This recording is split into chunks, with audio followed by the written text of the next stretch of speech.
Bueno, buenos días nuevamente. A veces me pregunto, ¿qué hago acá? ¿Qué hago acá? Bueno, hago acá aceptar una invitación de muchas de las entidades en las cuales tengo amigos y básicamente Marcos, que fue el que más me presionó para venir. Pero el que hago acá es también pensar lo que uno quiere decirles a ustedes, a todos ustedes que son productores o que tienen una relación con el campo. Es fácil hablar bien de talleres cuando uno está en la cancha de talleres y eso es básicamente lo que a veces a uno le ocurre aquí.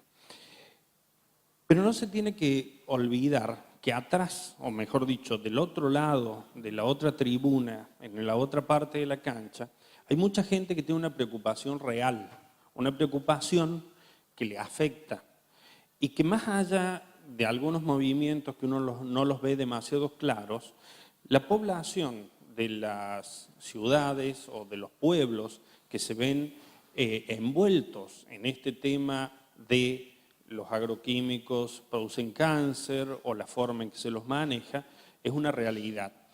Y lamentablemente o afortunadamente quizás, para todos ustedes que son los que tienen la responsabilidad en el uso de esto, lo que más les conviene, entre comillas, es pacificar las cosas, llegar a un acuerdo y hacer de que la comunidad acepte las actividades agropecuarias, agrícolas, del mejor modo, porque eso trae riqueza a cada una de las poblaciones que se ven afectadas y trae riqueza al país. Pero para eso, necesariamente, yo parezco ingeniero agrónomo, pero para eso necesariamente hay que generar confianza. Y ustedes son los responsables en generar confianza en la gente que no estando totalmente ligada al quehacer del campo, vive en el campo, es vecino de un campo y lo que ve cuando sale de su casa es el alambrado y el sembrado que está para el otro lado.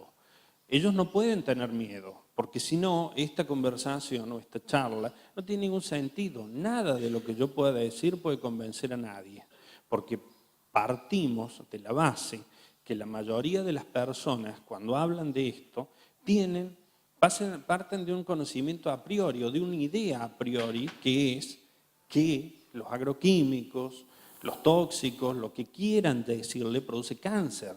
Las ondas electromagnéticas producen cáncer, los cables de alta tensión producen cáncer y tantas cosas producen cáncer. La verdad es que muchas de estas cosas pueden ser ciertas y muchas de estas cosas pueden no serlo. El cáncer es una enfermedad compleja y muy compleja de estudiar y muy compleja de definir causas, porque salvo las explosiones atómicas de Chernobyl o la bomba atómica en Hiroshima, no hay una causa que sea tan, entre comillas, catastrófica y universal como para poder explicar procesos biológicos extremadamente complejos y que básicamente llevan muchos años en producirse. Entonces es muy difícil que uno pueda desde una noxa, partir desde esa noxa y el conocimiento de ese agente noxa nocivo que le puede producir algo, a ir al final de esta historia habiendo sido producido el cáncer. Lo sabemos para algunos virus, sabemos que el virus de la hepatitis C finalmente la vía final común es el hepatocarcinoma, sabemos que las infecciones por HPV hacen cáncer de cuello de útero, pero desconocemos muchas otras cosas de por qué se produce el cáncer. Yo soy el director del registro de tumores de la provincia y lo que nosotros hemos venido haciendo desde el año 2004 es recolectando incidencia de tumores. Vamos a unir algunos conceptos. Incidencia es la cantidad de enfermedad que se produce. En este caso es la cantidad de cáncer que se produce. Nosotros llevamos a la fecha aproximadamente unos 104.000 casos de cánceres producidos, en realidad llevamos más porque esto tenemos los años terminados, que es 2004-2015, donde aproximadamente hay un 50% de varones y un 50% de mujeres. En la Argentina nosotros tenemos una tasa de incidencia de 216, hice lío acá. ¿Cómo vuelvo atrás? El más chiquito. Nosotros tenemos una incidencia de 216 y para Córdoba esa incidencia es 212. ¿Qué es lo que le quiero decir con esto? Aproximadamente 200 personas cada 100.000 enferman de cáncer por año. Eso es así. Y nosotros estas incidencias las hemos mantenido durante estos años medianamente estables. No hemos encontrado picos. El cáncer es la segunda causa de muerte, es la primera causa de muerte en menores de 65 años. Aproximadamente la mitad de las personas van a sufrir algún tipo de cáncer en el transcurso de su vida. Como ven, es una enfermedad bastante frecuente. Y aproximadamente un 25% de la población muere de cáncer. Entre un 25 y un 30, dependiendo un poco los grupos etarios y una serie de cosas.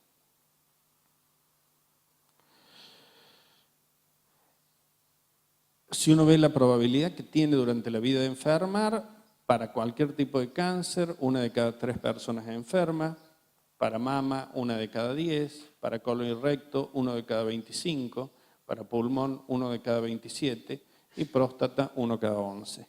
O sea que tenés una enfermedad frecuente, de una frecuencia alta. También vemos por estas curvas que es una enfermedad que va afectando a los grupos más viejos.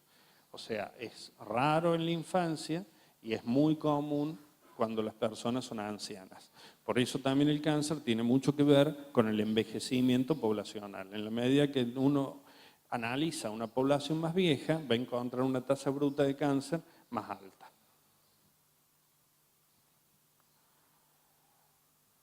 Las principales localizaciones: varones próstata, pulmón, colon; mujeres mama, colon y cuello uterino. Estos números que están acá: mujeres enferman 67 cada 100.000 mujeres por año, de próstata 36 cada 100.000 en varones por año, pulmón 29, colon 14, pero bueno, no dicen demasiado estas estadísticas.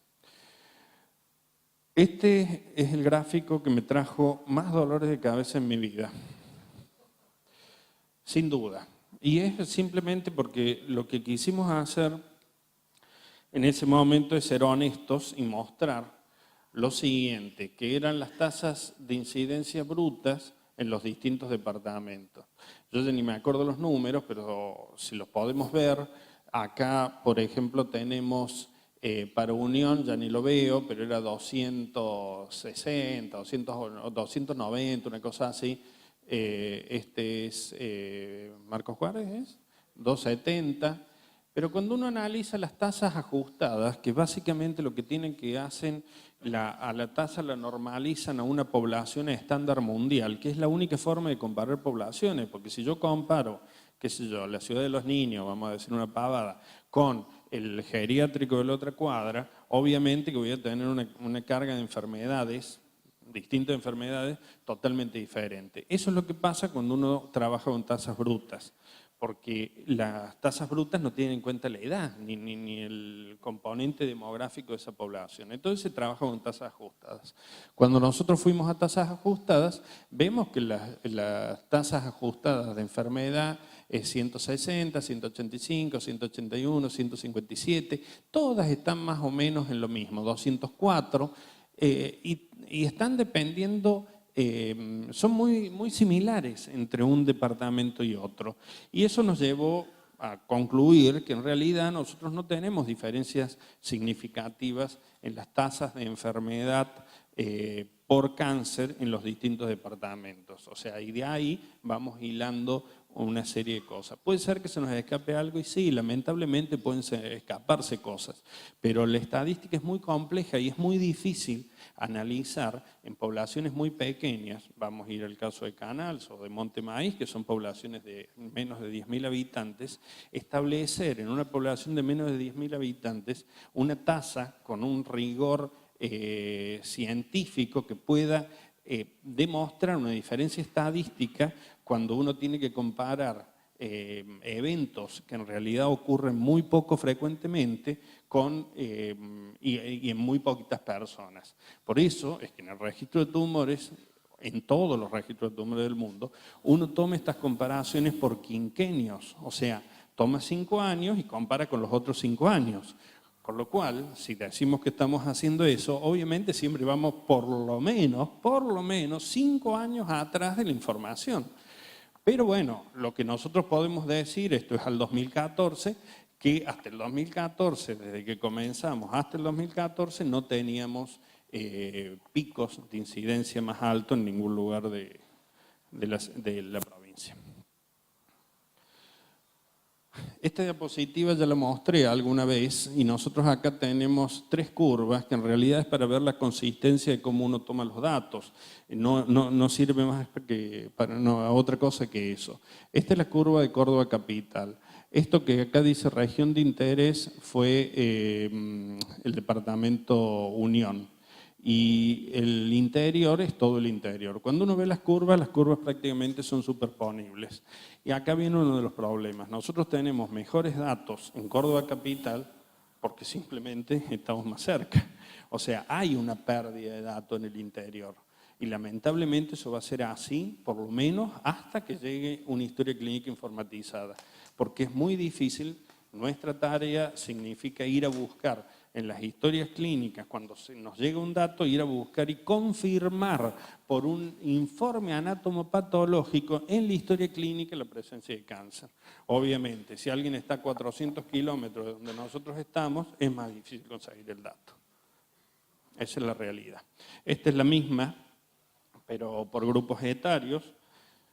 Y esta hemos agregado más localidades donde está agregado Monte Maíz, una de las ciudades que nos dio algún dolor de cabeza, Unión, Capital, Marco Juárez, San Justo, Presidente Roque Sáenz Peña y Córdoba Capital, y Córdoba toda. Cuando uno ve las curvas, ve que está en un racimo. O sea, uno no puede decir, che, esta curva se nos fue. No, cuando uno las compara, bueno, se separan un poquito hacia las edades más viejas, pero las curvas son superponibles absolutamente. Vamos a hablar un poco de mortalidad.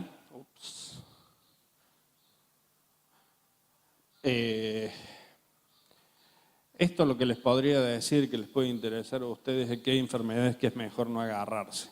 Porque si uno tiene un cáncer de pulmón, pero 28 que se diagnostican, mueren 27. O sea que es malo tener un cáncer de pulmón. Cáncer de mama es un poco mejor. Cáncer de colon y recto no está tan mal, pero debería estar mejor.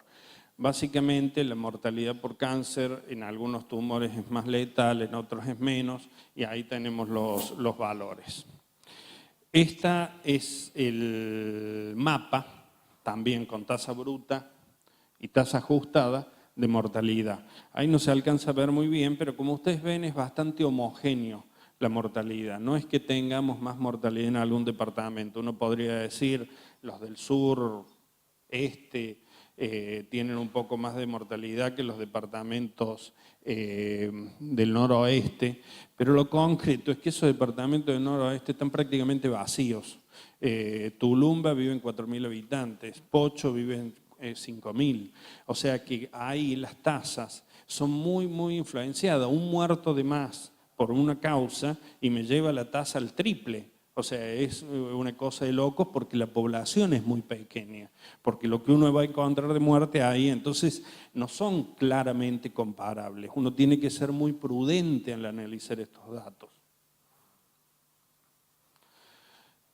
Y ahora entramos al tema de que me toca, entre comillas, hablar bien de glifosato. No es hablar bien de glifosato, es tratar de entender que el glifosato, como cualquier agroquímico, es un producto que tiene sus características especiales con sus toxicidades agudas y crónicas y que debe ser básicamente bien manejado. Cualquiera de estas sustancias bien manejadas no deberían representar ningún problema ni para el aplicador ni para la sociedad. Y eso creo que es en definitiva lo que yo estoy tratando de transmitir, que en realidad el problema es que ha existido o puede existir un cierto manejo un poco laxo de las cuestiones regulatorias, que básicamente Córdoba ha avanzado mucho en eso, pero un poco laxo del manejo de esto y esto traernos algunos problemas. La IARC, que es la Agencia Internacional de Investigación sobre el Cáncer, de lucha contra el cáncer, que depende de la OMS, es una agencia, obviamente, que el objetivo que tiene es, digamos, la investigación del cáncer y principalmente en las áreas de epidemiología. ¿Qué actividades realiza? La IARC hace monografías donde analiza ciertas sustancias, muchas de las sustancias que le acercan a ella y le dicen esta sustancia tenemos miedo de que pueda producir cáncer, ellos toman las monografías que hay de eso, las analizan y hacen algún tipo de categorización de estas cosas. No conduce ningún estudio por ellos mismos, solo toman los estudios que hacen otros. Como les decía, investigan sobre una noxa en situaciones experimentales y hacen observaciones epidemiológicas. Los registros de tumores en general aportan información a la IARC. O sea, el CANREC aporta información a la IARC. Todos estos son entidades que de un modo u otro dependen de la Organización Mundial de la Salud. La IARC ha dicho que fue el boom de este problema hace ya 3, 4 años. Ha dicho que el glifosato es probablemente carcinogénico. Y los carcinógenos para el ser humano son sustancias que pueden producir cáncer. La IARC las cataloga en 4 categorías, de la cual la categoría 2 está dividida en A y B. La categoría 1 está claramente de ser carcinógeno para el ser humano. ¿Qué es esto? Radiaciones ionizantes, como les dije, el virus de la hepatitis C, el virus del HPV y algunas otras cosas más. El glifosato está en la categoría 2A, donde lo ponen como probablemente carcinógeno para el ser humano. Bueno, después vienen los posibles, los que no pueden ser clasificados y los que no lo son claramente. Acá tenemos en esta tabla varios ejemplos de carcinógenos en grupo 1, grupo 2, grupo 2A, 2B, 3 y 4.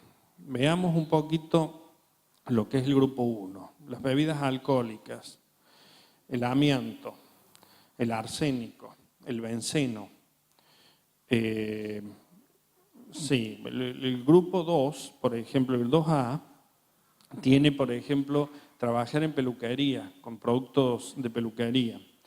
El petróleo refinado tiene los gases de combustión de los autos y ahí está el glifosato.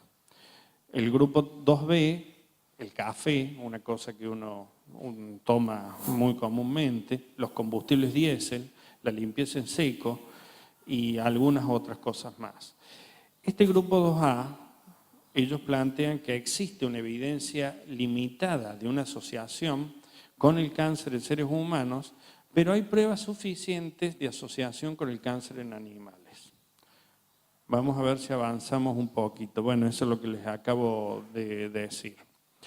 ¿Qué dice la IARC? Dice que hay evidencia limitada de carcinógeno de glifosato en seres humanos, que esta asociación solamente fue observada en forma positiva con un tipo de enfermedad que se llama linfoma no Hodgkin, que ahora les voy a mostrar un par de trabajos, y hay trabajos en animales de experimentación que darían suficiente evidencia de carcinogénesis. ¿Qué dicen otras agencias? ¿Qué dice la Agencia Europea de Productos Químicos? ¿Qué dice la Autoridad Europea de Seguridad Alimentaria? Ambas dicen que el glifosato no es carcinogénico. O sea, lo catalogan claramente como no carcinogénico. Ustedes sabrán mejores que yo que el año pasado hubo, digamos, una extensión de la patente de glifosato en la Unión Europea por 5 años más. Había países que no querían darle esta extensión, había otros países que sí, pero finalmente en la monografía la conclusión fue autorizar el uso de glifosato por 5 años más. ¿Qué dice la EPA, que es la Agencia de Protección Ambiental de Estados Unidos? Dice que el glifosato no es carcinógeno para los seres humanos basados en estudios en animales de laboratorio que no produjeron evidencia convincente de carcinogenicidad. ¿Por qué la IARC dice lo que dice? Lo dice porque en la monografía, que debe tener unas 120 páginas, hay algunos trabajos que encontraron estas dos cosas, que se llama genotoxicidad, y estrés oxidativo. ¿Qué es esto? Voy a tratar de ser simple, porque la verdad que hasta es aburrido para mí esto. La genotoxicidad, ellos presentan un montón de trabajo, que es la posibilidad de hacer micronúcleos o estos núcleos circulares que se ven ante la exposición de glifosato.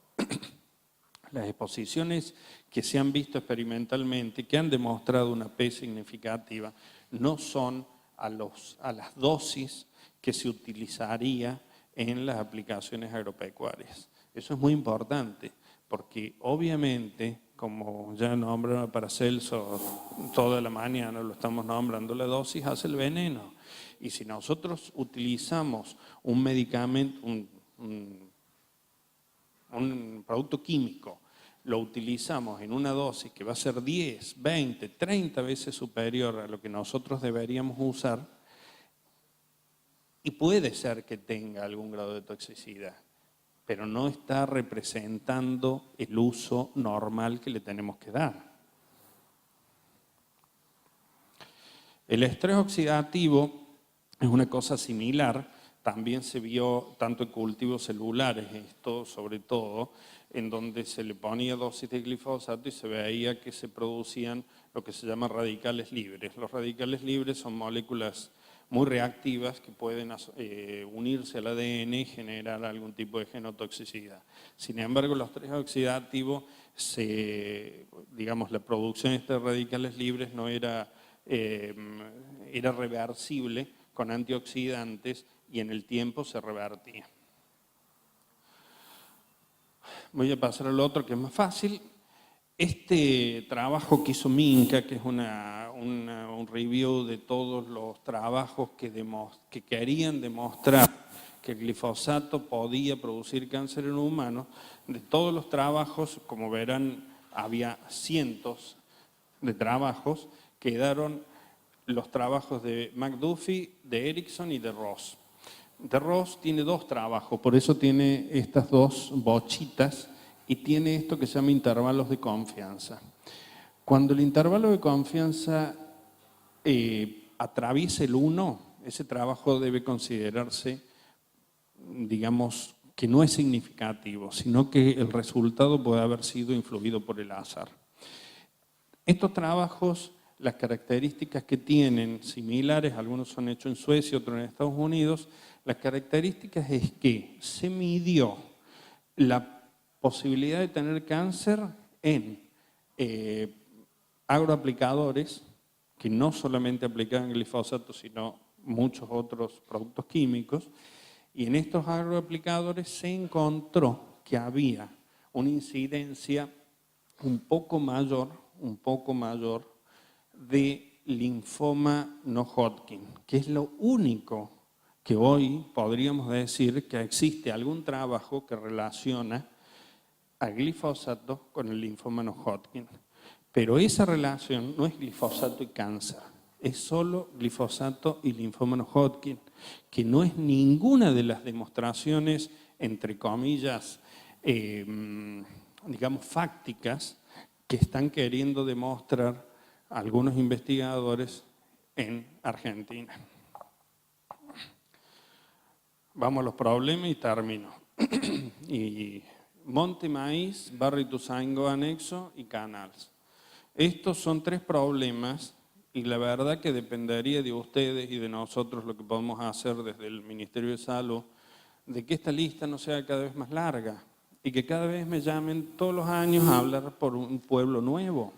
Porque en definitiva, si queremos seguir haciendo las cosas, casi cualquier pueblo de nuestra pampa húmeda o de las sierras, si nosotros utilizamos la metodología que ellos utilizan ahí, vamos a demostrar que hay más cáncer.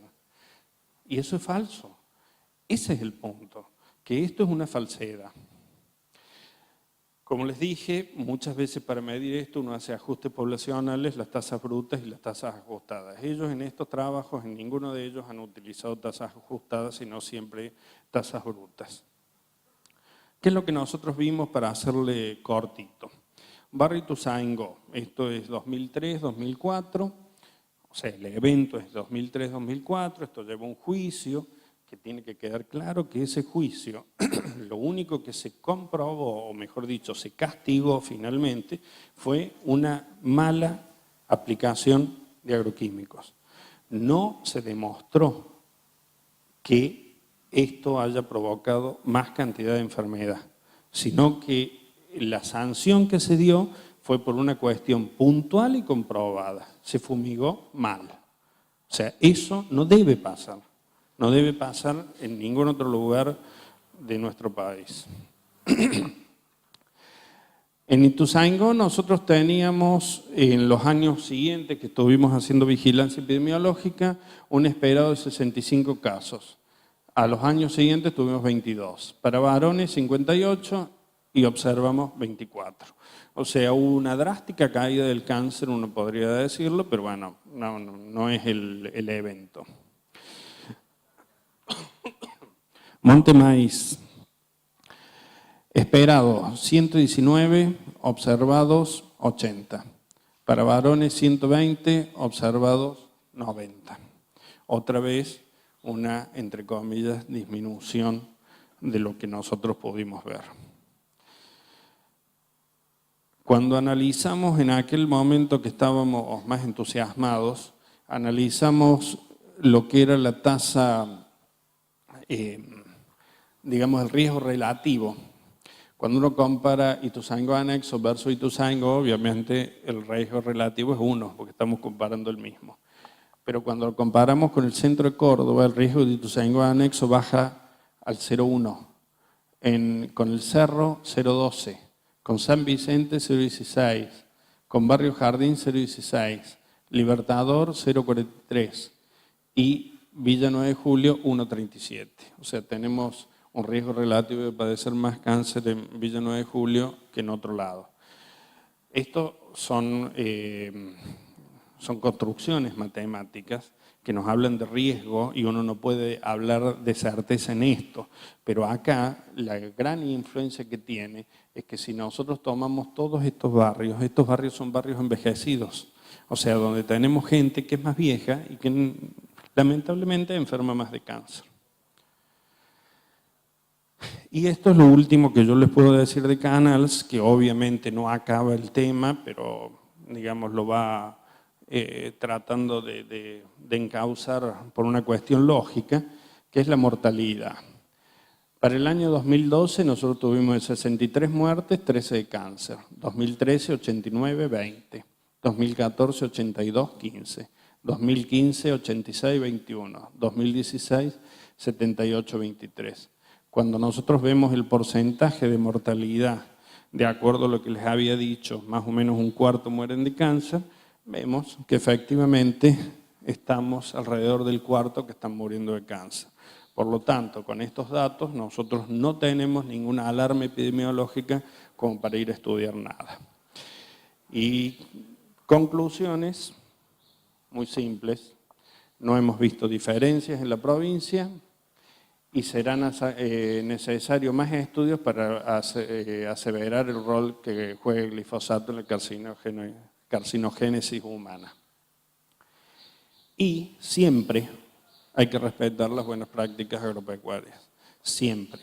Nosotros lo que tenemos que hacer acá, perdonen que termino con esta frase, es tratar, no quiero hablar de política, pero digamos de superar la grieta que puede haber entre los productores y los pueblos. Tenemos que darle tranquilidad a esa gente de que los que producen van a producir del mejor modo, cuidando la salud de ese pueblo, porque si no, este problema va a ser recurrente y lamentablemente no lo podemos parar solamente con voluntarismo. Así que bueno, nada más y muchas gracias por la paciencia.